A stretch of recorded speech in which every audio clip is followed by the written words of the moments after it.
Allô Daniel, tu sais, t'es le dernier que je pouvais appeler, parce que j'habite un petit village en Auvergne qui s'appelle Lachaud. Et on n'est pas beaucoup d'habitants, mais il y a une classe unique. Depuis 130 ans, il y a une classe unique, une école qui fonctionne. Et bon, on nous a déjà fermé la poste, hein. Bon ça, on s'est habitué. Mais là, on veut nous fermer l'école. Oh, c'est ennuyeux ça. Alors tu vois, ça veut dire que les enfants, ils vont se lever à 6 heures du matin, ils vont prendre un bus, ils vont faire 10 kilomètres de virage dans la glace. Dans la neige, tu sais, c'est une région qui est quand même pas très très pratique au niveau transport. C'est un peu risqué.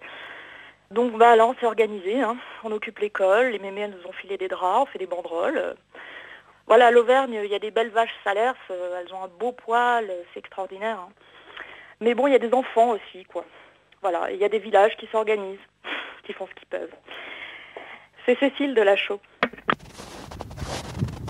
Cécile de Lachaud, merci. Des messages comme le vôtre, Cécile, on en a reçu beaucoup, on en reçoit régulièrement de la part d'auditeurs, d'auditrices, un peu partout à travers le pays.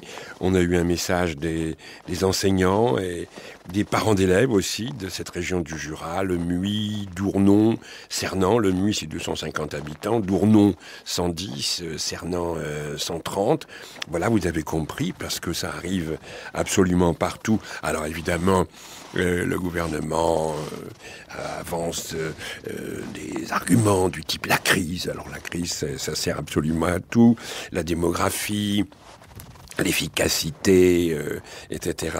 Il semble bien qu'il s'agisse de quelque chose de beaucoup plus profond qu'on voit avec la réforme générale des politiques publiques. On parle de la suppression des postes, on a lutté pour les maternités, les hôpitaux de proximité, etc. Enfin, vous connaissez bien toutes ces luttes et toutes ces histoires depuis pas mal d'années maintenant. Mais pour ce qui concerne la scolarité, pour ce qui concerne l'enseignement, c'est une révolution. C'est pas une réforme, c'est une révolution conservatrice, c'est une révolution néolibérale, c'est l'application des principes et de l'idéologie néolibérale appliquée au moindre recoin du pays à travers l'éducation et à travers l'enseignement. Ça, on en parlera demain avec Christian Laval, qui est l'auteur avec d'autres d'un livre sur sur l'enseignement, sur l'école capitaliste, cette réforme à laquelle nous assistons et que nous subissons,